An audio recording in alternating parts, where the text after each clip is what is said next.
This is one of the more complex backyard makeover we've done.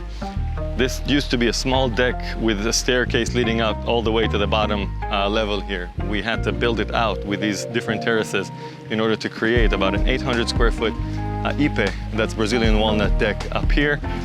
We had the retaining walls separating the spaces, and then down below we put a sitting area with a fire pit and a fan on that side. We've got a full outdoor kitchen on the left side. We have a big dining area in between. And we added a powder room into the cabana out there, so you can actually use the restroom down there without having to go into the house whenever you're enjoying the backyard. Took a while, it was a lot of mud, a lot of rain we got hit by, but came through, and this is what it looks like today.